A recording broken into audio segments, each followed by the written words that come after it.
Here we have Musket Battles Antietam. Today we're playing at the Divisional level. I'll be placing the Union casualties here, the Confederate casualties here. Now one thing that I do differently when I'm filming a video as opposed to playing versus an opponent is I have all the labels facing up. Ordinarily the labels would be facing that way, creating fog of war.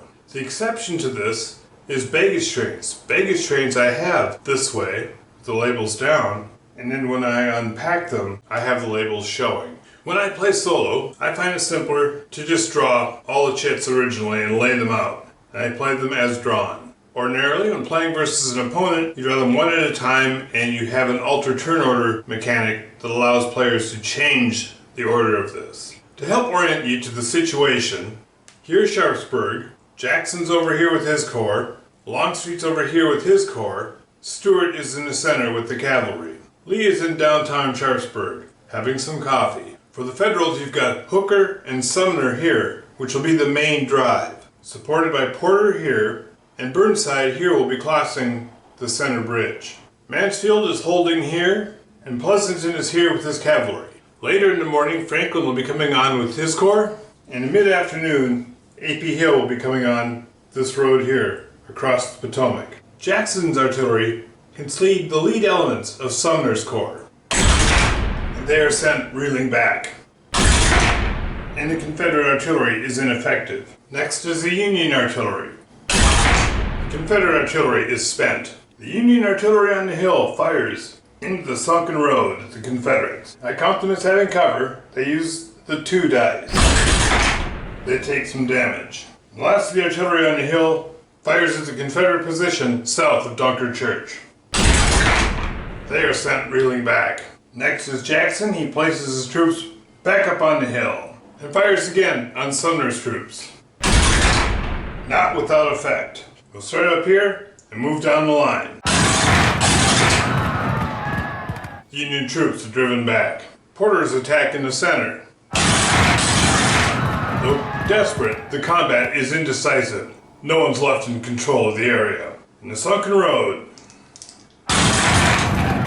at cost, the Rebs are kicked out. And finally, Burnside's drive on Sharpsburg.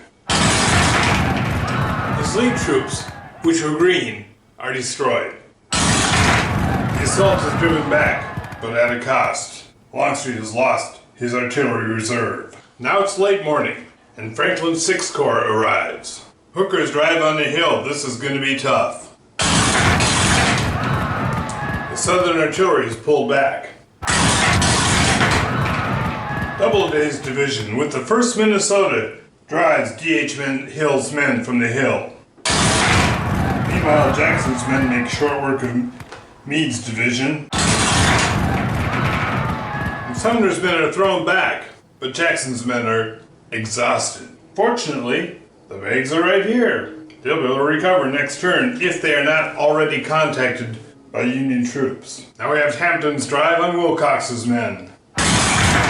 Wilcox's men voluntarily retreat back to the sunken road. And now it's noon. Now the Union troops could really stand to recharge and refresh back here by the bags. But by mid-afternoon, A.P. Hill's men will arrive. What are they going to do? It won't matter. After I bring them on, I completely forget about them. With Jackson's best troops outflanked in the West Woods. They just survived the round and they fall back. Now we have Sykes on Hampton.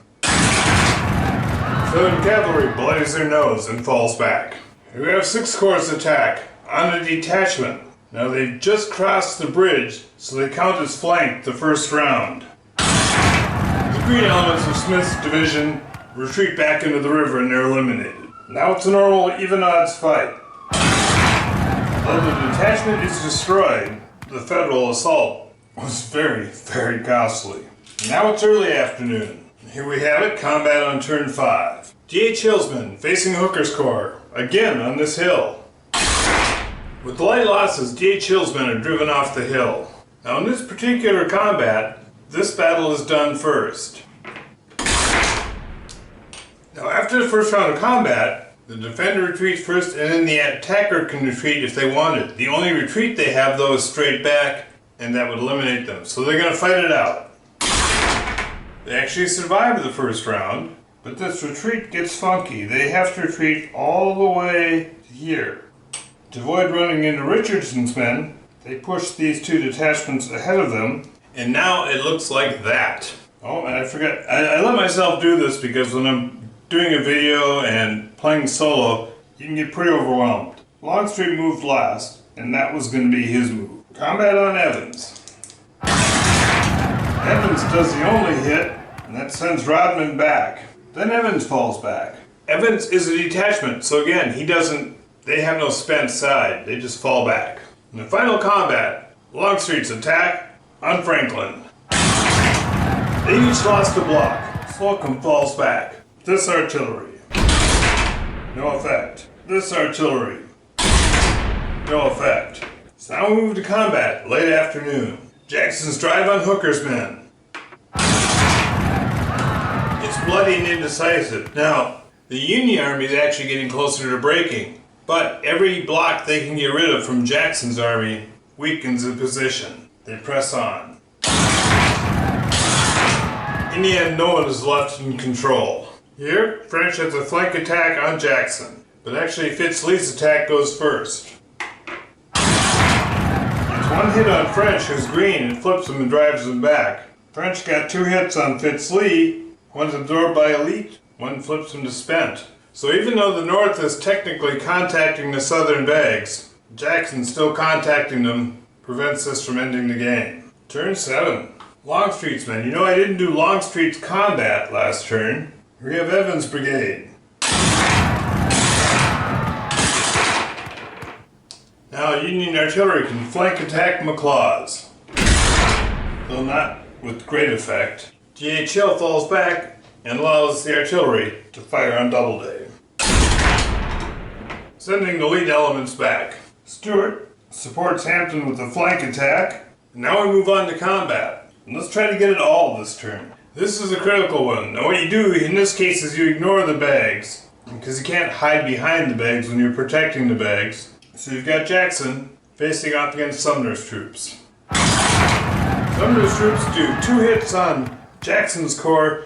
Jackson's corps does nothing. Zilch. Zippo. So turn 7, a desperate attack on the bags, succeeds. Lee's losses are 3 divisions and a couple of detachments, including Evans' brigade. On the Union side, they lost 8 divisions. 6 of those 8 divisions were green troops. They don't last long in combat. Of course, we recover half of them, and now they've seen the elephant. They're probably no longer going to be green. But that was close. The Union losses were mounting. They had reached beyond their unpacked bags, so they either had to unpack more bags. They've got bags here they can bring up and unpack, but they would have had to either unpack those bags up much closer or suffer losses they couldn't afford to suffer. It was tempting to open up a second battle over here, but crossing a defended river position is costly, and the last thing the Union needed to do was get even more casualties mounting up. Now, I like playing with divisions much faster than playing with brigades. A lot of people like getting into the nitty-gritty is maneuvering brigades around. Now, one thing that I do when I'm playing with divisions is I don't get real specific about. I realize that as brigades they could be a little more flexible in their positioning. So I try not to take advantage of the fact that, you know, this block is this long and it has 2 very exposed ends that could be open to flank attacks. If it's an easy and obvious flank attack, it happens. But if it's just taking advantage of the fact that these blocks don't bend in the center when the historical unit could have, then no. You know, I'm really undecided. I like both ways of playing. I think I personally play the division level more because the brigade level takes so long getting into that detail. Even though the rules are exactly the same, you've got twice as many, 3 times as many units, which means 2 to 3 times as many combats. It's just, the whole thing slows down. But at the same time, I'm sure myself, I'll think every once in a while I'll be going, let's try it. Let's get down there. Because it does look so cool. Good game.